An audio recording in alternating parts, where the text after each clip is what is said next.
Good morning प्यारे बच्चों आज हम चैप्टर सूरदास के पद में 5 क्वेश्चंस तो कर चुके हैं।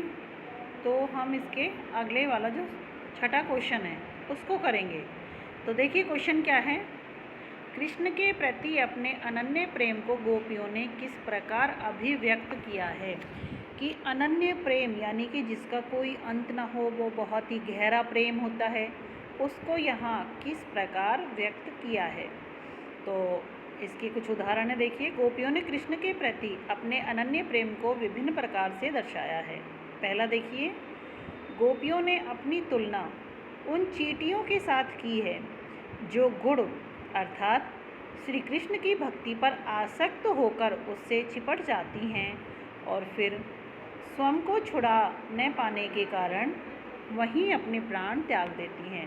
वो आया था ना, जैसे कि वो जो सूरदास अबला हम भोरी गुड़ चाटी जो पागी, कि वो सूरदास जी कहते हैं गोपियों के माध्यम से कि हम तो वो अबलाएं हैं, भोली भाली स्त्रियां हैं जो गुड़ में चींटी की तरह फंस जाती हैं और उसमें अपने आप को इस तरह से समाहित कर देती हैं कि अपने प्राण त्याग कर ही वो बाहर निकल सकती हैं, वहाँ से वो दूर नहीं होना चाहती। तो इस तरह से वो कृष्ण के प्रेम में इस तरह से रमी हुई है जैसे गुड़ के साथ चींटी रम जाती है। सेकंड पॉइंट देखिए इसका, उन्होंने खुद को हारिल पक्षी व श्री कृष्ण को लकड़ी की भांति बताया है। जैसे हमने पंक्तियों में बताया था कि हमारे हारिल की लकड़ी, कि हम तो वो पक्षी हैं हारिल और हमारे कृष्ण हमारे वो लकड़ी के समान है जिसको वो हारिल पक्षी एक पल के लिए भी अपने आप से दूर नहीं करता है। तो यहाँ देखिए क्या लिख रहा है कि गोपियों ने खुद को तो हारिल पक्षी व श्री कृष्ण को लकड़ी की भांति बताया है। जिस प्रकार हारिल पक्षी सदैव अपने पंजों में लकड़ी अथवा तिनका पकड़े रखता है, उसी प्रकार और वैसी ही दशा हमारी है कि हम कृष्ण को नहीं छोड़ सकते। गोपियों ने अपने मन, क्रम और वचन से कृष्ण को अपने हृदय में दृढ़तापूर्वक बसा लिया है कि अब हमें यहाँ से कोई दूर नहीं कर सकता। हम तो अपने कृष्ण को हारिल पक्षी की तरह पकड़े हुए हैं जिनको एक मिनट भी अपने आप से दूर नहीं कर सकते। तो यहाँ क्या कहा गया है कि हमारे हारिल की लकड़ी। तो इस तरह से गोपियों ने खुद का और कृष्ण का प्रेम बताया है कि जैसे हारिल पक्षी लकड़ी को नहीं छोड़ता, उसी भांति हम भी अपने कृष्ण को नहीं छोड़ सकते, अपने सखा को नहीं छोड़ सकते। नेक्स्ट पॉइंट देखिए, वे जागते सोते स्वप्नावस्था में भी दिन रात कृष्ण कृष्ण की ही रट लगाती रहती हैं। कौन लगाती हैं? गोपियाँ। गोपियों की ये दशा हो गई थी कृष्ण के जाने के बाद कि वो जागते हुए, सोते हुए, स्वप्न में, रात में, दिन में, हर समय कृष्ण की रटना लगाती हैं। और नेक्स्ट क्वेश्चन देखिए, गोपियों ने उद्धव से योग की शिक्षा कैसे लोगों को देने की बात कही है। इसका नेक्स्ट क्वेश्चन क्या है कि गोपियों ने उद्धव से, जब उद्धव आए थे योग की शिक्षा देने के लिए, तो वहाँ उन्होंने गोपियों ने किन लोगों को वो शिक्षा देने की बात कही है। तो आंसर देखिए, गोपियों ने उद्धव से योग की शिक्षा ऐसे लोगों को देने की बात कही है जिनका मन चंचल है और इधर उधर भटकता है। क्या कहा है यहाँ कि जो लोग बहुत चंचल होते हैं, जो एक चीज़ से संतुष्ट नहीं होते हैं, वो सोचते हैं कि हम यहाँ भी जाएं, वहाँ भी जाएं। तो जिनका मन चंचल होता है वो इधर उधर भटकते हैं कि क्या कुछ नया मिल जाए। तो गोपियों ने ये कहा है कि उनको दीजिए ये योग की शिक्षा जिनका मन चंचल है। उद्धव अपने योग के संदेश में मन की एकाग्रता का उपदेश देते हैं, परंतु गोपियों का मन तो कृष्ण के अनन्य प्रेम में पहले से ही एकाग्र है। कि योग का संदेश कैसा होता है? योग यानी ध्यान।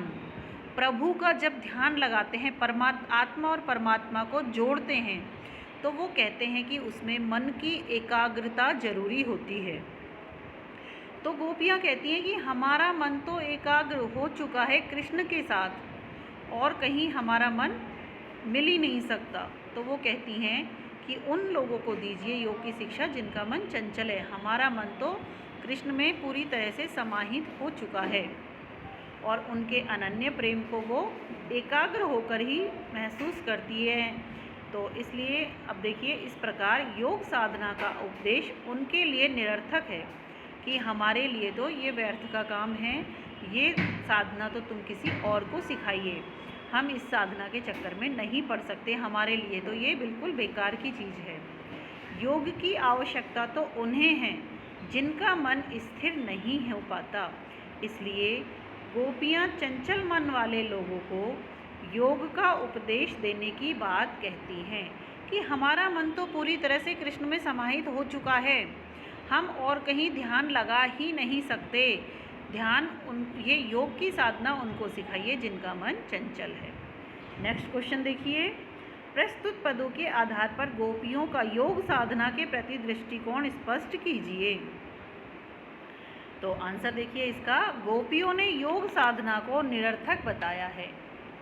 उनके अनुसार यह उन लोगों के लिए है जिनका मन अस्थिर है, परंतु गोपियों का हृदय तो श्री कृष्ण के लिए स्थिर है। यानी वो कह रही हैं कि हमारा मन बहुत स्थिर है और वो सिर्फ कृष्ण प्रेम में ही स्थिर हो सकता है और किसी काम में तो वो स्थिर रह ही नहीं सकता। वे उनकी भक्ति में पूरी तरह से समर्पित हैं। योग ज्ञान उनके लिए कड़वी ककड़ी के समान है। अब यहाँ क्या उदाहरण दिया था गोपियों ने कि तुम तो इस तरह की बातें कर रहे हो जैसे कड़वी ककड़ी हो, सुनत जोग लागत है ऐसो ज्यों करऊ ककड़ी, कि जोग या योग की बात तो हमको ऐसे लगती है जैसे कड़वी ककड़ी हो, हमारे अंदर वो जा ही नहीं सकती, वो मुंह में जाते ही हम उसको बाहर निकाल देंगे। तो हमारे लिए योग साधना बिल्कुल निरर्थक है, वो एक कड़ी ककड़ी के समान है, इसलिए इसको और कहीं जाकर अपनाइए। कि अब देखिए यहाँ ककड़ी के समान क्या बताया, जिसे खाना बहुत ही मुश्किल है। यह ज्ञान गोपियों के लिए बीमारी से अधिक कुछ नहीं है।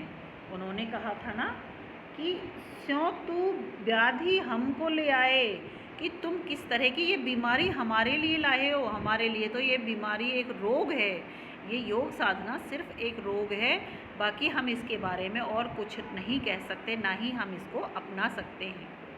नेक्स्ट क्वेश्चन देखिए, गोपियों के अनुसार राजा का धर्म क्या होना चाहिए। तो उन्होंने बताया था ना कि राजा का धर्म होता है प्रजा की रक्षा करना, प्रजा के हितों के लिए सारी सुख सुविधाएं देना, ना कि प्रजा को दुखी करना। तो ये देखिए गोपियों के अनुसार क्या होना चाहिए कि प्रजा को न सताए और प्रजा के सुखों का ख्याल रखें। तो इस तरह से ये इसका आंसर हो गया है। नेक्स्ट एंड लास्ट क्वेश्चन देखिए, गोपियों को कृष्ण में ऐसे कौन से परिवर्तन दिखाई दिए जिनके कारण वे अपना मन वापस पा लेने की बात कहती हैं। लास्ट वाला जो पंक्तियाँ थी कि हरी है राजनीति पढ़ियाए, उसमें आया था कि वो एक तरफ का प्रेम है। गोपियों को कृष्ण में ऐसे कौन से परिवर्तन दिखाई दिए, वो परिवर्तन दिखाई दिए कि उन्होंने योग के संदेश भेजे हैं हमारे पास, ब्रह्म ज्ञान का संदेश भेजा है हमारे पास, इसलिए कृष्ण अब हमसे दूर हो गए हैं, वो हमसे जी चुराना चाहते हैं।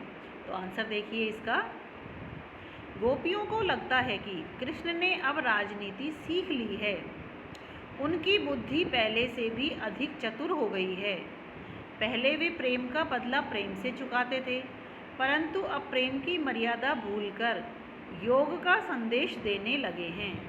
कृष्ण पहले दूसरों के कल्याण के लिए समर्पित रहते थे, परंतु अब अपना ही भला देख रहे हैं।